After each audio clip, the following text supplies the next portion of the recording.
왕이 승하하면 48시간 동안 무슨 일이 일어났을까요? 조선 왕실의 은밀한 48시간.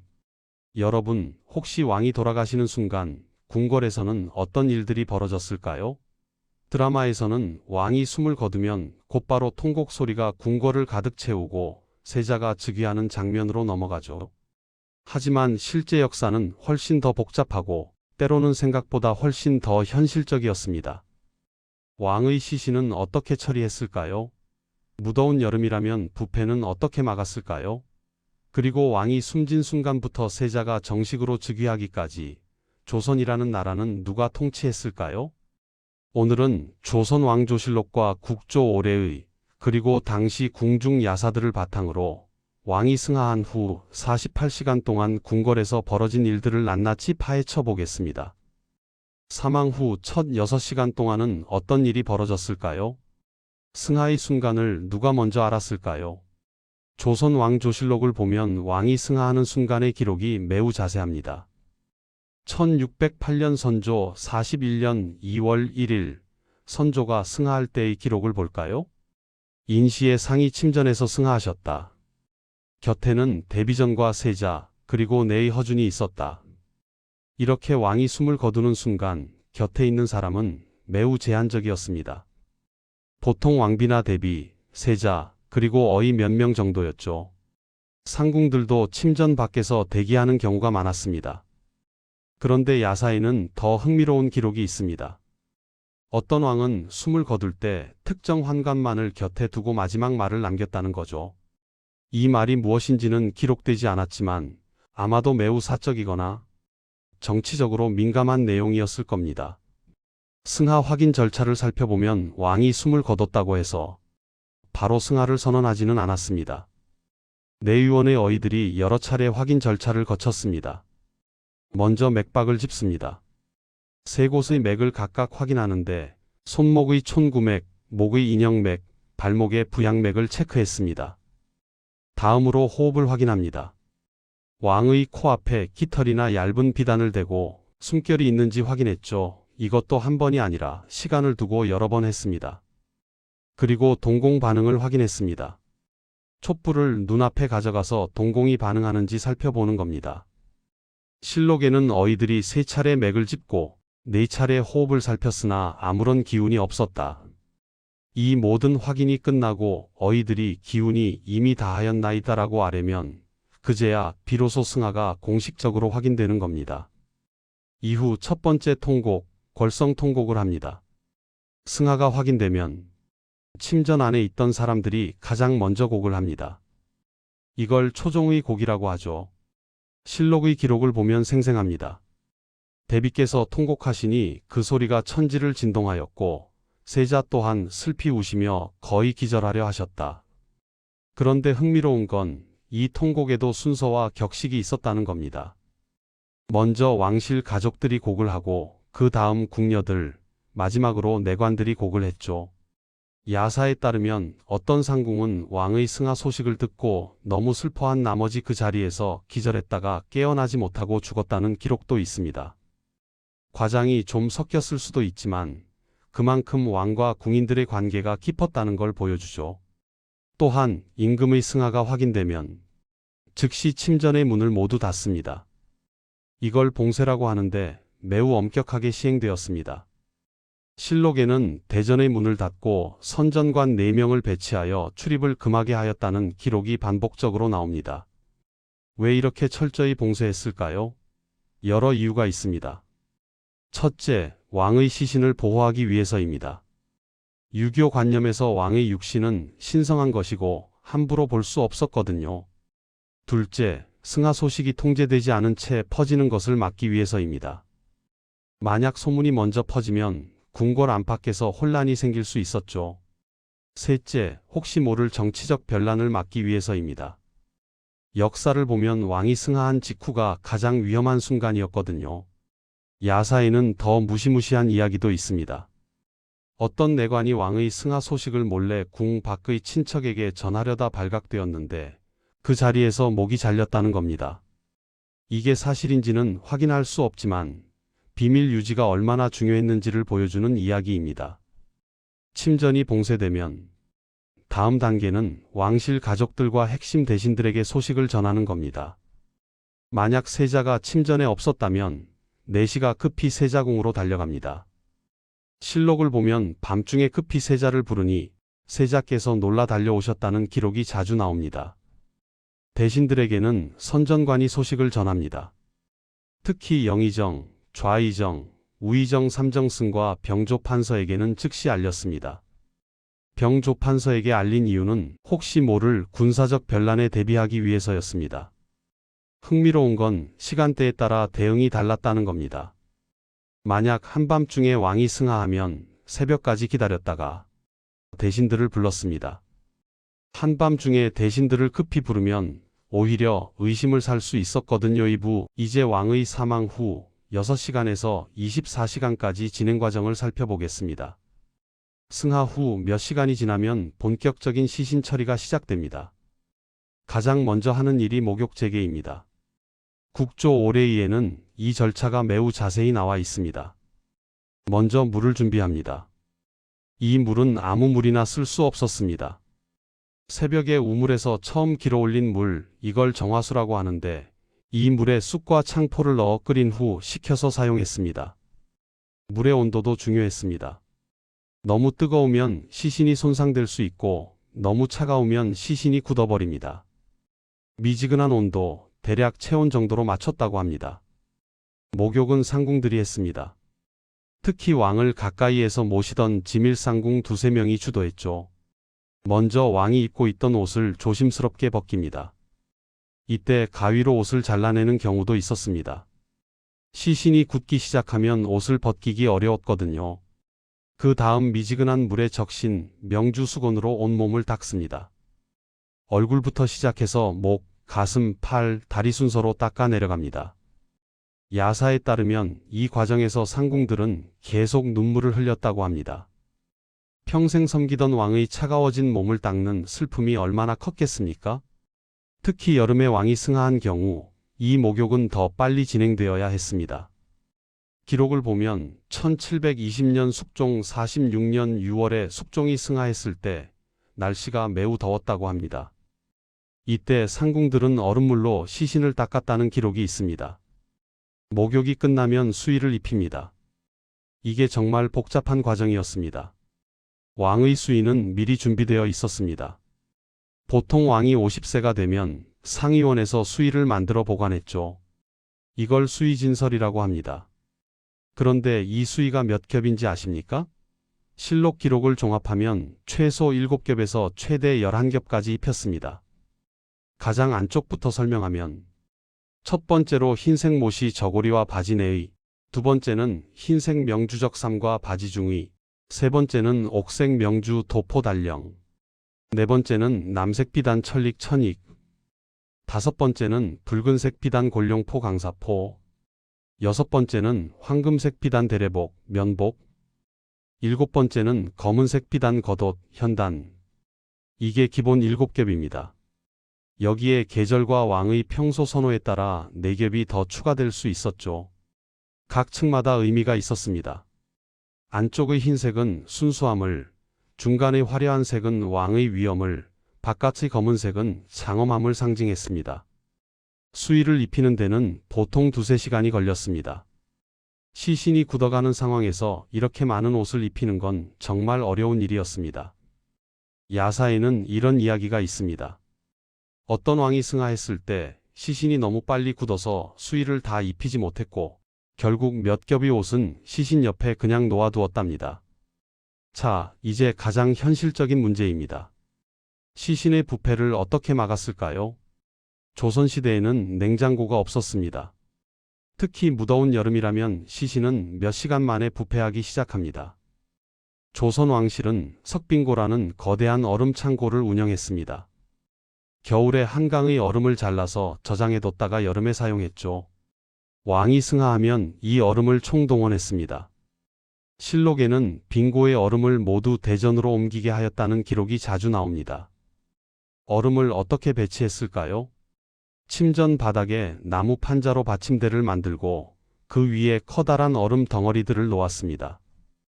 그 위에 다시 나무 판자를 깔고 그 위에 왕의 시신을 안치했죠. 그리고 시신 주변 사방에도 얼음을 쌓았습니다. 침전 안이 마치 얼음 창고처럼 변하는 거죠. 문제는 얼음이 계속 녹는다는 겁니다. 특히 여름이면 하루에도 몇 번씩 얼음을 교체해야 했습니다. 녹은 물은 배수로를 통해 밖으로 빼냈죠. 1720년 숙종이 승하했을 때의 기록을 보면 하루에 얼음 500덩어리를 사용하였다고 나옵니다. 한 덩어리가 대략 30근이나 40근이었다니 하루에 9에서 12톤의 얼음을 사용한 셈입니다. 얼음만으로는 부족했습니다. 향료도 함께 사용했습니다. 인도에서 수입한 고급 향료, 백단향, 동남아시아에서 수입한 최고급 향료, 침향, 국내에서도 구할 수 있는 향료인 곽향, 중국에서 수입한 정향과 같은 향료들을 침전 안팎에서 계속 태웠습니다. 향로가 꺼지지 않도록 교대로 감시했죠. 향료의 역할은 세 가지였습니다. 첫째, 냄새를 가렸습니다. 둘째, 당시 사람들은 향료의 부패를 늦추는 효과가 있다고 믿었습니다. 셋째, 종교적, 의식적 의미가 있었습니다. 향기로운 연기가 왕의 영혼을 하늘로 인도한다고 믿었거든요. 야사에는 흥미로운 기록이 있습니다. 한 상궁의 증언으로 향 연기가 너무 짙어서 침전 안이 안개처럼 자욱했고 숨을 쉬기가 힘들 정도였다고 합니다. 그리고 일부 기록에는 수은을 사용했다는 내용이 나옵니다. 수은을 큰 그릇에 담아 시신 머리맡에 놓아뒀다고 하는데 이게 과연 사실일까요?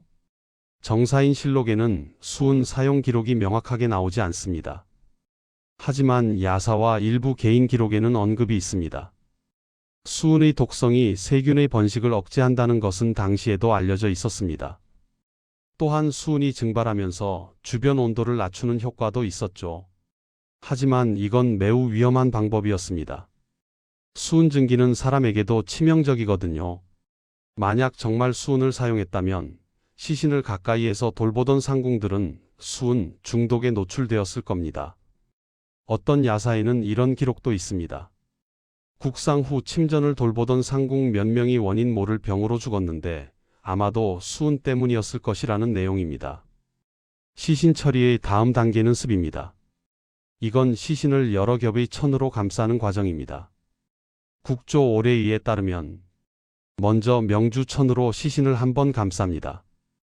그 위에 못이 천으로 다시 감쌉니다. 그 위에 비단으로 또 감쌉니다. 이렇게 총 7에서 9겹을 감쌉니다. 각 층 사이에는 향료와 약재를 넣었습니다. 특히 계피가루, 정향가루, 백단향 조각, 용내. 이 약재들이 시신의 부패를 늦추고 냄새를 없앤다고 믿었죠. 습이 끝나면 소렴을 합니다. 이건 시신을 더 큰 천으로 완전히 싸는 거죠. 마치 거대한 누에고치처럼 만드는 겁니다. 야사에 따르면 이 과정에서 사용하는 천의 양이 수십 필이 들어갔다고 합니다. 한 필이 약 40자, 12m 정도니까 전체 길이를 따지면 수백 미터의 천을 사용한 셈입니다. 흥미로운 건 계절에 따라 시신 처리 방법이 달랐다는 겁니다. 여름은 가장 어려웠습니다. 기온이 높고 습도도 높아서 부패가 가장 빨랐거든요. 실록을 보면 여름에 왕이 승하한 경우 특별한 조치들이 취해졌습니다. 얼음 사용량을 2배로 늘리고 향료를 평소보다 많이 태우며 목욕과 수의 입히기를 더 빨리 진행하여 소렴까지의 시간을 단축하였습니다. 1776년에 영조가 승하했는데 그해 봄이 유난히 더웠다고 합니다. 실록에는 날씨가 따뜻하여 염려되는 바가 많았다는 기록이 있죠. 겨울은 상대적으로 수월했습니다. 자연적으로 온도가 낮았으니까요. 하지만 겨울에는 다른 문제가 있었습니다. 시신이 너무 빨리 굳어버리는 거죠. 그래서 오히려 방 안의 온도를 약간 높여 절차를 진행하였습니다. 왕의 사망 후 24시간에서 48시간에는 권력의 공백 방지와 즉위 준비를 시작하였습니다. 왕이 승하한 지 대략 12에서 24시간이 지나면 국상이 공식적으로 선포됩니다. 이때부터 조선이라는 나라 전체가 상복을 입습니다. 실록에는 온 나라가 곡하고 백성들이 모두 슬퍼하였다는 표현이 반복해서 나옵니다.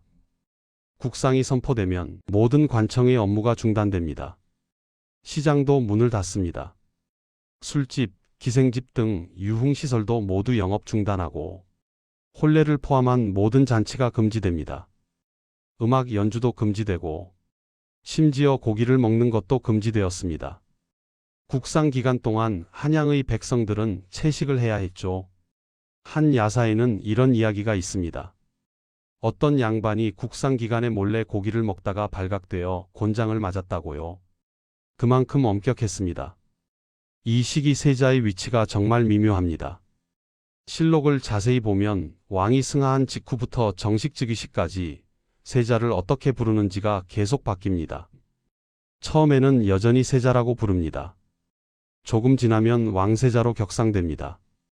그러다가 주상이라는 호칭이 나타나기 시작합니다. 마지막으로 즉위식 후에야 전하가 됩니다. 이게 단순한 호칭 변화가 아닙니다. 권력의 이동 과정을 보여주는 거죠. 이 기간 동안 세자가 할 수 있는 일은 매우 제한적이었습니다. 상례 절차를 주관할 수는 있었습니다. 대신들과 상의할 수는 있었습니다. 하지만 중요한 국사를 결정할 수는 없었습니다. 인사권도 제한적이었으며 특히 군사명령은 내릴 수 없었습니다. 그렇다면 이 기간 동안 누가 나라를 다스렸을까요? 보통은 대비가 임시로 국정을 총괄했습니다. 대왕대비나 왕대비가 있으면 그분이, 없으면 왕비세자의 어머니가 맡았죠. 실무적으로는 영의정을 중심으로 한 삼정승이 국사를 처리했습니다. 하지만 이들도 중요한 결정은 내리지 못하고 일상적인 행정 업무만 유지했습니다. 야사에는 이런 기록이 있습니다. 왕이 승하한 후 5일 동안은 나라가 주인 없는 배와 같았다고요. 바로 이 권력 공백기가 가장 위험한 시기였습니다. 가장 유명한 사례는 1450년 세종 32년이 아니라 1452년 문종 2년의 일입니다. 문종이 재위 2년 만에 갑자기 승하했는데 세자 단종이 겨우 12살이었습니다. 실록을 보면 문종이 승하한 직후부터 궁궐안이 매우 불안했다고 합니다. 대신들이 밤새 의논하였으나 결정을 내리지 못하였다. 도성안이 소요하여 백성들이 두려워하였다. 이 혼란을 틈타 수양대군이 세력을 키우기 시작했고 결국 3년 후 계유정난으로 이어집니다. 또 다른 중요한 사례는 1608년 선조가 승하했을 때입니다. 당시 세자였던 광해군은 임진왜란 중에 세자가 되었지만 정통성 논란이 있었습니다. 선조의 적장자가 아니었거든요. 실록에는 선조가 승하한 후 며칠 동안 조정이 매우 혼란스러웠다고 나옵니다. 대북과 소북이 서로 다투어 조정이 편안하지 못하였다. 이 권력 투쟁은 광해군의 즉위 후에도 계속되어 결국 임목대비 유패, 영창대군 사례 등 비극으로 이어집니다. 1659년 효종 10년 효종이 승하했을 때도 큰 문제가 있었습니다. 효종은 갑자기 승하했는데 사인이 명확하지 않았습니다. 침을 맞다가 갑자기 악화되어 돌아가셨거든요. 이로 인해 의료과실 의혹이 제기되었고 어이들이 처벌받았습니다. 게다가 효종이 승하하자마자 예속 논쟁이 터졌죠. 서인과 남인이 자의 대비, 인조의 계비의 복상 기간을 놓고 격렬하게 다툰 겁니다. 이 논쟁은 단순한 예법 논쟁이 아니었습니다. 효종의 척통성과 나아가 현종의 정통성을 둘러싼 권력 투쟁이었죠. 세자의 정통성을 뒷받침하는 가장 중요한 것이 선왕의 유교, 즉 유언이었습니다. 보통 왕이 위독해지면 미리 유교를 작성합니다. 주요 내용은 세자에게 왕위를 물려준다는 선언, 세자에 대한 당부, 대신들에게 세자를 잘 보필하라는 명령, 백성들에 대한 마지막 말씀 등입니다. 그런데 왕이 갑자기 승하하면 문제가 생깁니다. 유교를 남길 시간이 없는 거죠. 이럴 때는 승정원과 대신들이 모여서 왕의 평소 말씀을 종합하여 유교를 작성했습니다. 물론 이게 정말 왕의 뜻인지는 확인할 방법이 없었죠. 야사에는 충격적인 이야기도 있습니다. 어떤 왕이 승하했을 때 서로 다른 두 개의 유교가 나왔다는 겁니다. 한쪽 파벌이 자기들에게 유리한 유교를 만들어낸 거죠. 결국 양측이 치열하게 다투었고 힘센 쪽의 유교가 채택되었다고 합니다. 세자가 즉위하기 전에 반드시 해야 할 일이 종묘에 고하는 것입니다. 종묘는 역대 왕들의 신의를 모신 곳입니다. 조선의 가장 신성한 장소죠. 왕이 승하하면 종묘에 가서 두 가지를 고합니다. 선왕의 승하를 알립니다. 새왕의 즉위를 아뢰입니다. 이 의식은 매우 장엄했습니다. 실록의 기록을 보면 세자가 종묘에 나아가 곡하였다. 제배하고 고유문을 읽었다. 모든 종친과 대신들이 따랐다. 고유문에는 이런 내용이 담겼습니다. 감히 조종께 아뢰나이다. 선왕께서 승하하시어 신이 외람되이 대통을 이어받게 되었습니다. 부족한 신이지만 조종의 가르침을 받들어 세자가 이 글을 읽을 때는 눈물을 흘리며 읽어야 했습니다. 슬픔과 두려움을 표현하는 거죠. 그리고 새왕이 백성들에게 처음 내리는 문서가 즉위교서입니다. 이 교서는 매우 신중하게 작성되었습니다. 보통 홍문관의 학사들이 초안을 만들고 영의정 이하 대신들이 검토하고 세자가 최종 승인했죠. 즉위교서의 내용은 선왕을 애도하는 말, 자신의 부족함을 겸손하게 표현하고 새로운 정치의 방향을 제시하며 백성들에 대한 당부, 일부 죄수들에 대한 사면을 발표하였습니다. 특히 사면은 중요했습니다. 새 왕의 즉위를 축하하는 의미로 일부 죄수들을 풀어주는 거죠. 물론 중죄인은 제외되었습니다. 1724년 영조가 즉위했을 때의 교서를 보면 과인이 불초하여 감히 대업을 이을 수 없으나 선왕의 유명을 받들어 백성들이여 과인의 부족함을 도와주시기 바라노라. 이런 식으로 매우 겸손하고도 진지한 어조로 쓰였습니다. 왕의 승하 후 궁녀와 내관들의 48시간을 알아보겠습니다. 왕이 승하한 후 48시간 동안 침전에는 항상 누군가가 있어야 했습니다. 상궁들은 4명씩 조를 짜서 2시간마다 교대했습니다. 한 조가 침전 안에서 시신을 지키는 동안 다른 조는 밖에서 대기했죠. 이들이 하는 일은 얼음 상태를 확인하고 향료 상태를 확인하며 시신 상태를 관찰하여야 했습니다. 침전 온도와 습도 체크, 외부인 출입 통제 등을 해야 해 이 48시간 동안 상궁들은 거의 잠을 자지 못했다고 합니다. 교대로 쉬기는 했지만 너무 긴장되고 슬퍼서 잠이 오지 않았다는 거죠. 한 상궁의 증언야사 기록을 보면 밤새도록 향 냄새와 얼음의 찬 기운 때문에 몸이 떨렸습니다. 주상 전하의 차가운 얼굴을 보니 눈물이 멈추지 않았고 그 눈물 때문에 앞이 보이지 않을 정도였습니다. 시신을 가까이에서 돌보면서 상궁들은 죽음의 변화를 직접 목격했습니다. 의학적으로 사람이 죽으면 2에서 6시간 후 시반, 즉 피부에 붉은 얼룩이 나타나고 6시간에서 12시간 후 시강, 시체가 굳기 시작합니다. 12에서 24시간 후 시강이 최고조에 달하며 24시간 이후 부패가 시작됩니다. 상궁들은 이런 변화를 모두 지켜봐야 했습니다. 만약 시신에 이상한 점이 발견되면 즉시 보고해야 했습니다. 예를 들어 얼굴색이 이상하게 변하거나 입이나 코에서 액체가 나오거나 냄새가 심하게 나거나 할 때는 어이들이 다시 와서 확인하고 필요하면 추가 조치를 취했습니다. 야사에는 끔찍한 이야기도 있습니다. 여름에 어떤 왕이 승하했는데 부패가 너무 빨리 진행되어 입관 전에 시신에서 심한 냄새가 났다는 겁니다. 상궁들이 향료를 아무리 많이 태워도 소용이 없었고 결국 급히 입관을 서둘러야 했다고 합니다. 왕이 승하하면 왕의 사적인 공간을 정리해야 했습니다. 이 일은 지밀 상궁들이 맡았죠. 어떤 것들을 정리했을까요? 왕이 사용하던 붓, 먹, 벼루, 읽다 만책들, 일기나 개인 기록, 편지들, 옷가지, 신발, 약재와 약그릇, 장신구, 여러 후궁들이 보낸 편지나 선물, 정치적으로 민감한 내용의 문서, 개인적인 메모나 일기, 이런 물품들을 어떻게 처리했을까요? 중요한 공적 문서는 승정원이나 규장각으로 보냈습니다.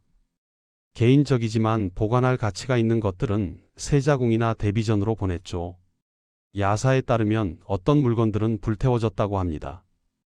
특히 후궁들과 주고받은 사적인 편지, 대신들을 비판한 메모, 정치적으로 민감한 내용, 이런 것들이 발견되면 왕실의 체면을 위해 또는 정치적 파장을 막기 위해 조용히 없애버린 거죠. 야사에는 어떤 왕이 죽고 나서 지밀상궁이 왕의 침전에서 놀라운 일기를 발견했다는 겁니다. 그 일기에는 왕이 얼마나 외로웠는지, 신하들을 얼마나 불신했는지 적혀 있었다고 합니다. 상궁은 그 일기를 읽고 통곡했고 결국 자신의 손으로 불태웠다고 해요. 유교 전통에 따르면 사람이 죽어도 그 영혼은 며칠 동안 머문다고 믿었습니다. 그래서 죽은 왕에게도 계속 음식을 올렸죠. 이걸 전이라고 합니다.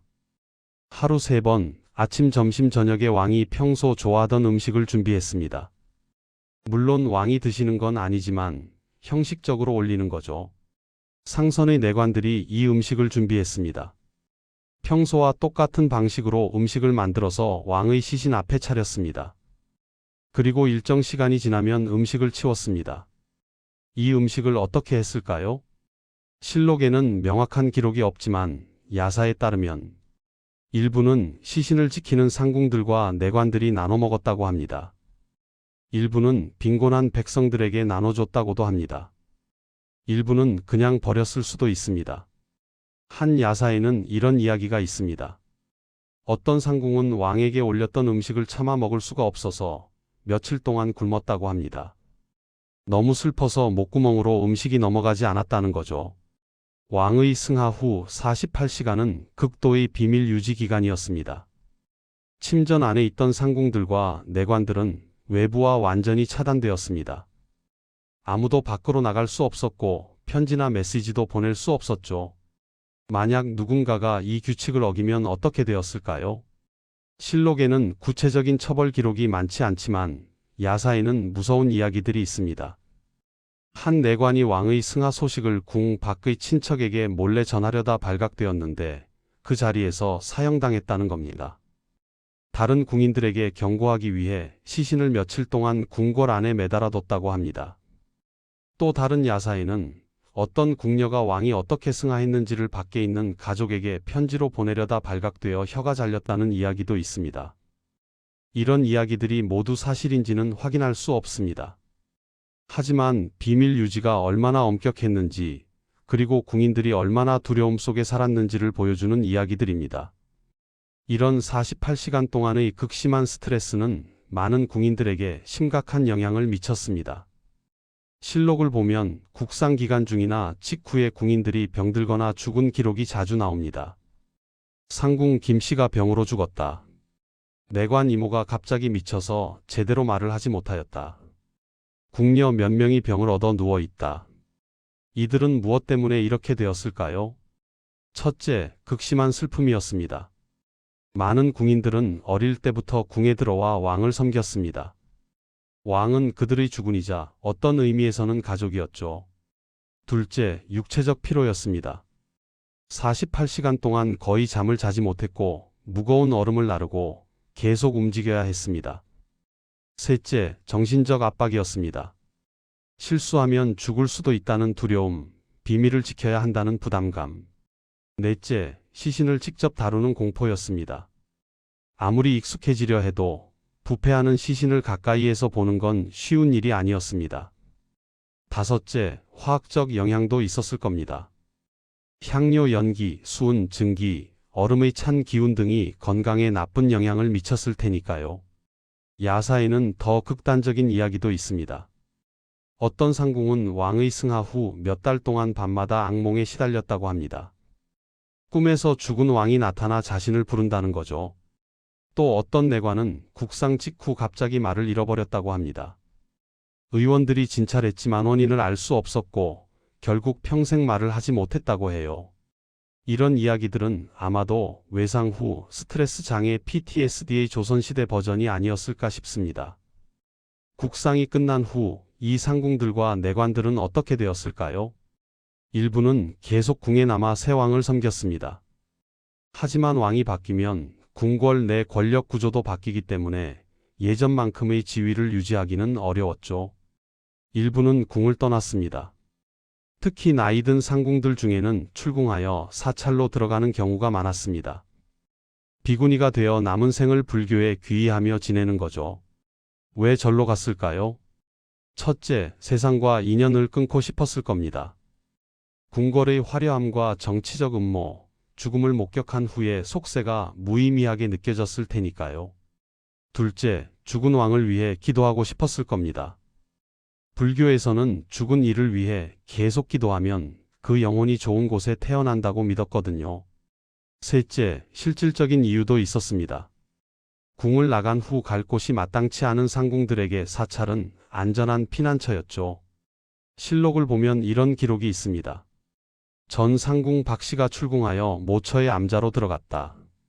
어떤 상궁은 국상 후 산속 작은 암자로 들어가 평생 죽은 왕의 명복을 빌며 살았다고 합니다.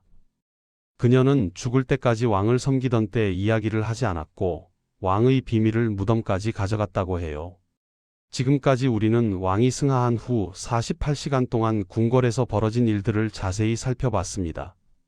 승하 확인의 신중한 절차부터 시신을 깨끗이 닦고 11겹의 수의를 입히는 과정, 여름 더위 속에서 하루 12톤의 얼음을 사용하며 부패와 싸우던 처절한 노력, 그리고 세자가 정식으로 즉위하기까지 나라 전체가 멈춰선 권력 공백기, 그 틈을 노린 권력 투쟁의 위험들, 마지막으로 이 모든 과정을 묵묵히 때로는 목숨을 걸고 감당해야 했던 상궁들과 내관들의 이야기까지. 드라마나 영화에서는 이런 장면들이 거의 나오지 않습니다. 화려한 즉위식이나 권력 투쟁의 극적인 순간만 보여주죠. 하지만 진짜 역사는 이렇게 디테일 속에 숨어 있습니다. 특히 인상 깊은 건 이 모든 과정이 얼마나 체계적이었는가 하는 점입니다. 조선 왕실은 500년 동안 같은 절차를 반복하면서 국가 최대의 위기인 왕의 승하를 관리하는 완벽한 시스템을 만들어냈습니다. 하지만 아무리 시스템이 완벽해도 결국 그것을 실행한 건 사람들이었습니다. 슬픔을 참으며 얼음처럼 차가워진 왕의 몸을 닦던 상궁들, 48시간 동안 잠도 제대로 자지 못하고 시신을 지키던 내관들, 정통성을 증명해야 하는 무거운 짐을 지고 상례를 치르던 어린 세자, 혼란 속에서도 나라를 지켜내야 했던 대신들, 이들 한 사람 한 사람의 48시간이 모여 조선 왕조 500년이 이어질 수 있었던 겁니다. 그리고 우리는 이 이야기를 통해 알 수 있습니다. 역사를 만드는 건 영웅들만이 아니라는 것을. 화려한 궁궐 뒤에는 이름 없는 사람들의 땀과 눈물이 있었다는 것을. 죽음 앞에서는 왕도 평범한 인간이었고 그래서 더 많은 사람들의 헌신이 필요했다는 것을. 조선 왕실의 48시간은 단순히 장례 절차에 대한 이야기가 아닙니다. 이건 권력과 죽음, 그리고 인간에 대한 이야기입니다. 여러분은 어떻게 생각하십니까? 만약 여러분이 그 시대에 살았다면, 왕이 승하한 침전을 지키는 상궁이나 내관이 되었다면 그 48시간을 어떻게 버텨냈을까요? 역사는 과거의 이야기지만 그 속에 담긴 인간의 모습은 지금도 변하지 않았습니다. 오늘 영상이 재미있었다면 구독과 좋아요 부탁드립니다. 다음에는 더 흥미로운 조선시대 이야기로 찾아뵙겠습니다. 시청해주셔서 감사합니다.